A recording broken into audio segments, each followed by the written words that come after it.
I can foresee a situation in 2032, 2037, where the big political parties may not enjoy more than 50% of the space. Yeah. That has happened in places, El Salvador, where I think Senegal, where you find somebody just comes with a very fringe party and they win the elections. From 2027, especially 2032, 2037, you're going to have a situation where we are going to have people winning the presidency. Not necessarily on ODM or ODM-like or UDA-like or this kind of DCP. No, it's just going to be fringe parties. Somebody like Maraga can just come up, or Sifuna or Natembea, or some of these fringe candidates can just come up with a fringe party and they win. But more so to do with young millennials and Gen Zs. I can see a lot of them in parliament in 2027. And a good number of those ones are not going to be tied to these big political parties. They're going to be going with very fringe, tiny parties or independent. Tired of the same old shopping experience? Step into a smarter way to shop with Whiteson Group, Kenya's go-to online store for quality you can trust. From gadgets and homeware to everyday essentials, we deliver convenience right to your door. Fast shopping, secure payments, and top-notch customer care, all in one place. Visit whitesongroup.com today. Whiteson Group, simple, reliable, delivered.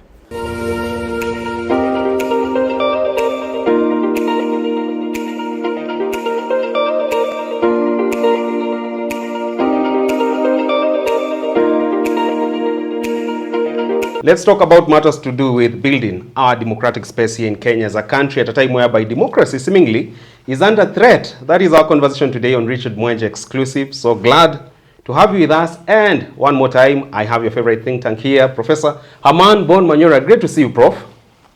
Looking laid back, sharp as usual. What's the secret, though?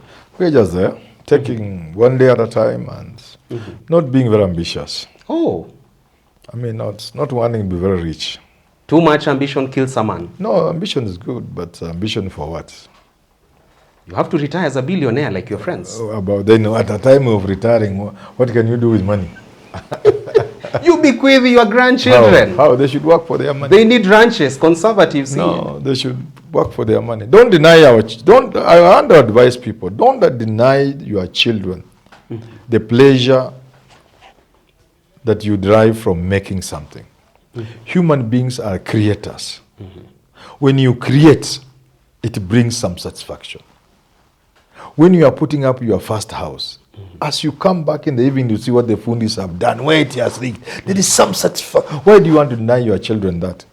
Why do you want to buy them ready-made houses? Let them go through the motion, the paces. Let them get their first house. This is my mortgage house. Let them create, let them learn. This is my first parcel of land. Haka nikaplot yangu ya kwanza, Ruai. That's satisfaction. Why are you denying them? They argue that there is no honor in poverty. No. Which poverty? Enable your children, take them to school. Give them the best you can afford. And support them. If you have a lawyer girl who has done law, she's doing well, and there is no job, she can team up with fellow young people. They want to open a practice that you can support. Yeah. If you have a son who has done pharmacy, there are no jobs, he has done here, kibarua hapa na hapa, they want to go into private practice, you can assist them. There's no problem with that. Or there's a family business, they can join the family business. But this idea of saying, I'll buy my daughter 3 houses, and I keep hearing people. I was telling a friend of mine called Square, oh, now I'm supervising a house I'm building for my daughter. But if your daughter is going to get married, what are you doing to her? Oh, she's coming from Canada, after that, akute nyumba, then I bought her flat. What tell you are destroying your girl?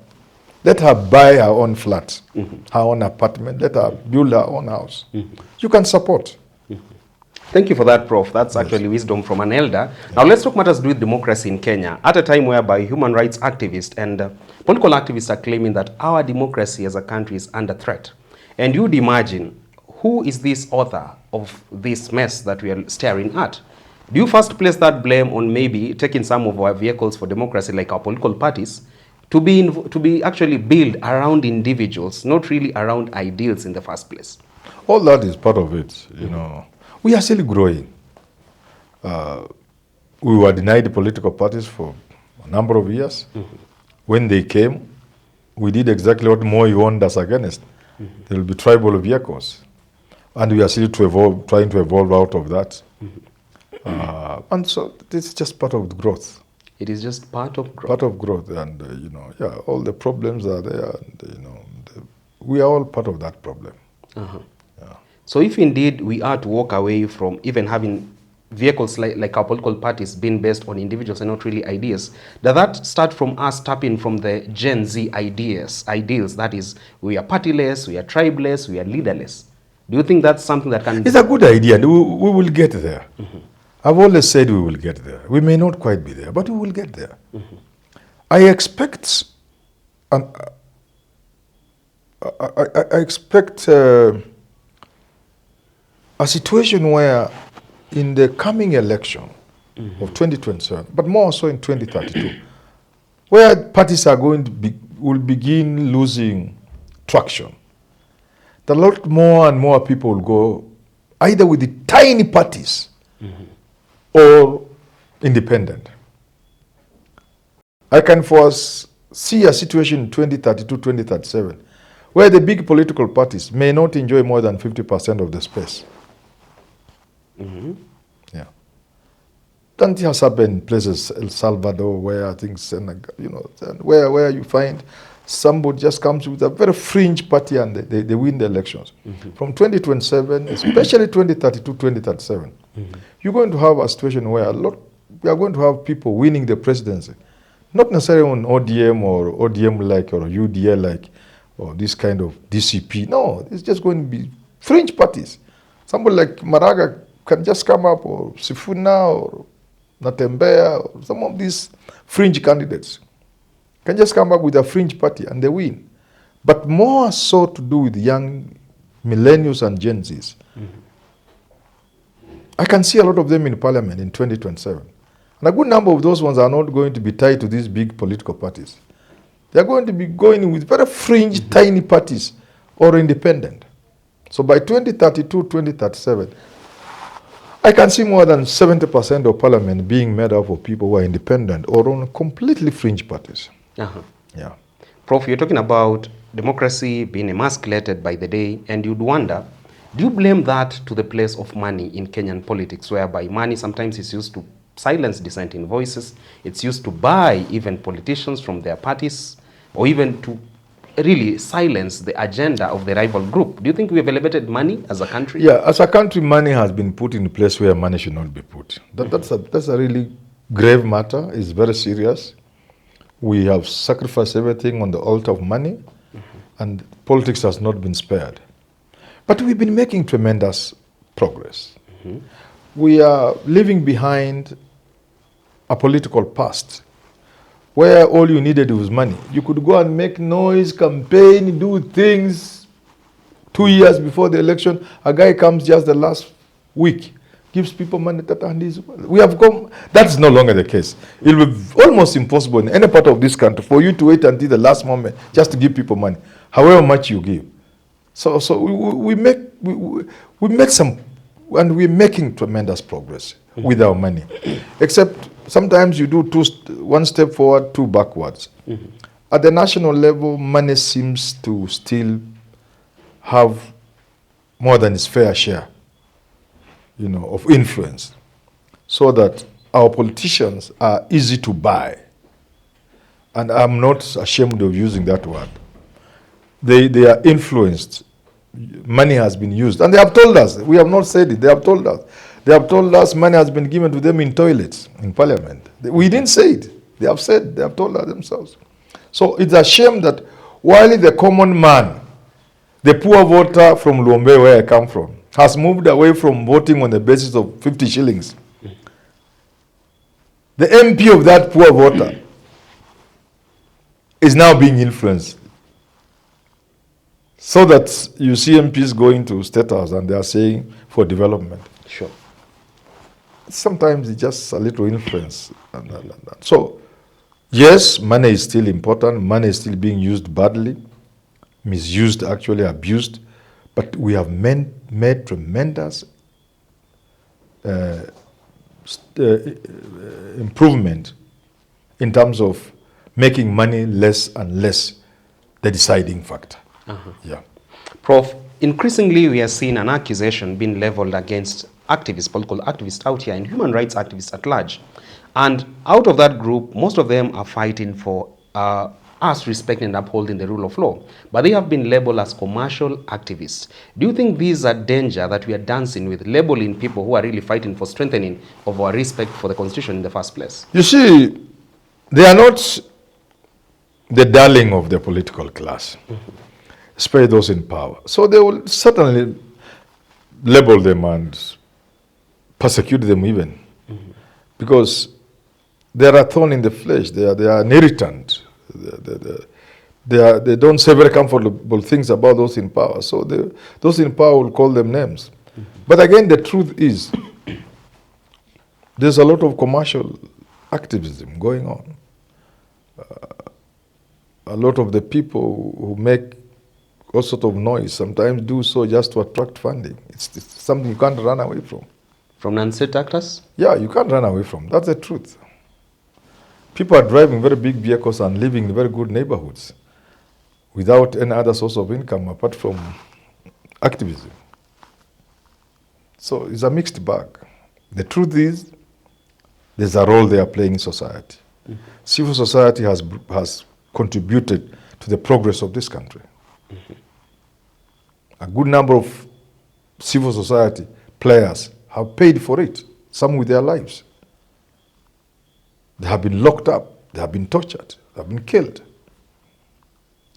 And that has contributed to the growth of this country in terms of good governance, in terms of democracy, in terms of elections, in terms of many other things. But also, it is true that among civil society players, there are people who are out to make the quick buck. Yeah. So you can't say let them go away because some of them are making money. No, you look at the contribution they have made to society. Tremendous. Over the last couple of years, to be particular around 5 years, we've had legal minds come forth and say it's ripe for a time for us to even rethink the 2010 constitution. There's need for us to make constitutional changes, perhaps come up with a new constitution. Do you think the 2010 constitution harbors some of our aspirations as a country? You know, the 2010 constitution has a big problem. First of all, it was reactionary. And we were allowing our past suffering and the bad things we went through to inform what went into the constitution.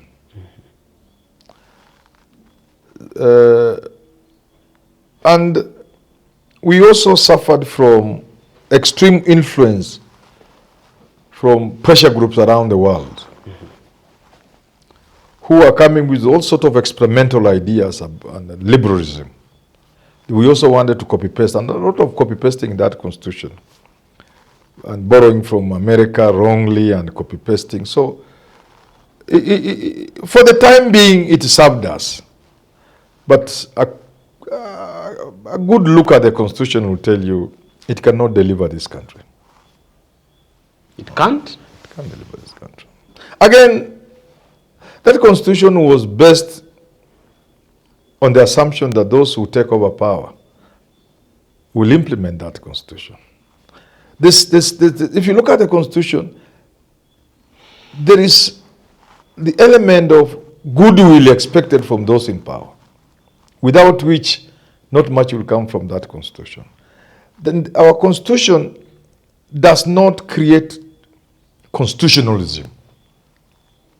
You know, a good constitution should, as it is being used and implemented, create a culture of constitutionalism. So that it's not just what is written in the constitution, but what lives in people and, so yes, it's a good document, but it cannot bring the Kenya we want. No, it cannot. We cannot use this constitution to realize our potential as a country. to stem the problems we have, to deal with our political challenges, to create economic growth that we need for this country and development. It cannot.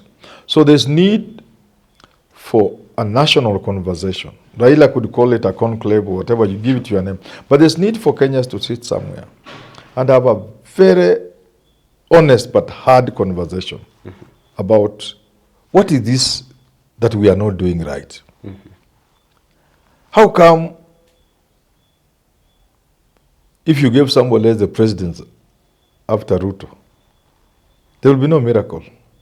How come after Moi we thought the country will change? Miraculously. And Kibaki comes and with all the good things about him, how come Kenya remained what it was? Just a token, some little token change here and there, and Kenyans are celebrating a small 30-kilometer road, and we are calling it superhighway. The best CEO to ever govern Kenya. Nonsense, complete nonsense. Unless we have a national charter born out of an honest, hard national conversation, we will not transform this country. And we will have no way of avoiding catastrophe. Even simple things like unemployment will continue to soar until, unfortunately, like I've said, in a few years from now, there will be nowhere more unsafe than the streets of Nairobi. Nairobi? Yeah. It's going to be some of the... Nairobi is going to become... It is already there. It is going to be the most unsafe place to walk in even during the day. You cannot have a city where 7 out of every able-bodied young man with a degree, 7 out of 10 don't have a job. You can't have it.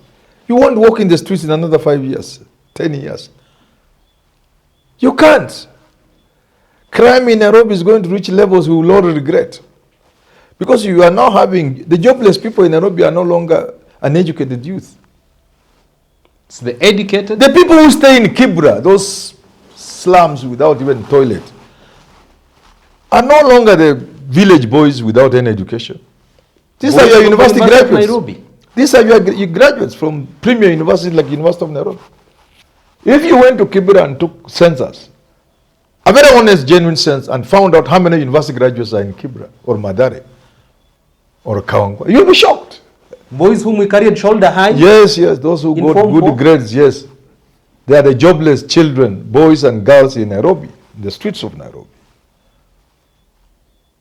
A city of 4 million people plus, with less than, let me be very generous, and say maybe 1 million people are employed. The rest are not employed. What kind of city? How can you be safe in a city like that? How can you be safe? Nairobi is turning to be very soon the most unsafe place in the world. A ticking time bomb? Yeah. You have to give these children jobs. If you don't give them jobs, you will not work in Nairobi. Women rep, Jematia. And look before you go back to the women rep, look at the drug menace in this country. Our leaders don't seem to understand. Drug abuse in this country is just at another level. Mental health is another level. We cannot continue like that. The woman rep, please. Sure, I mean, that caught me by shock. But then again, if you look at the sentiments of Jematia, women rep, and she comes forth and say the youth are having what we call misplaced rage. At 21 years or even 20 years, you should not be on the streets protesting over unemployment. You should be in class like other youths from the rest of the world, from other parts of the world. What do you make of that sentiment from Jematia, the women rep? I don't know her, but sometimes it's good to be fair to people. Because I don't know her level of education. Don't protest. Go back to class. You should be in classes. Maybe. I don't know where she was at that age. Maybe she was in primary school. I don't know. I was a teacher and I taught people who are much older than me in secondary school. When I was at UT, I was teaching people. I once met somebody at City Hall. Somebody, so we were going to remove these people who are arrested by City Council. Yeah. I was going to have one released. Then my former student was there and he was telling people, this is my teacher. He was just about to retire, and that is many years ago. He was older than me by about 20, 30 years. So this this lady, Women Rep Baringo. maybe she was in primary school when she was 25. You can't know. I don't know her. Well, I would imagine, many of the children I teach at university at that age they have graduated, or they are about to graduate. They come to university when they are 18. Many come to university when they are 17. You can check that with help. Many students don't qualify for help because you need an ID. True. And they come to university when they are what we call minors, a good number. The children you take to class 1 when they are 4 or 5 years old, they come to university when they are minors. True. At the age of 20, they have finished university. Those who come when they are 18, count the years. At the age of 21, 22, what she's saying. They're on internship. These are already people who have graduated. And even if they have not graduated, if they're about to graduate, under normal circumstances. That's why I'm saying I don't know whether she went to school and if she went up, at which schools and up to what level, at what age was she in high school. Question her school of thought regarding the matter. Yeah. An average student at university, third year, they are already what they be called serious. They are already serious with life. Yeah. Some are even begin to buy a few things they will use when they get job. Sure. Kajutensil, kamoja hapa, you know that kind of thing. They are already looking for jobs. True. They are on internship. True. So when they come to the streets, they are fully aware of the realities that know awaits them. they are not just students. University students stop being free molecules, the way you call them. Yeah. People who don't care about what's going on, only for 2 years. First year and second year. In third year, life is staring at you. You're about to leave university. By fourth year, you are not even a student. You are just there to do your final exam, but you are doing things outside there. So I don't know about the woman rep from Baringo. Maybe I should have a cup of tea with her. We should bring her on the show. Yeah, please bring her on the show. We will enlighten her bits.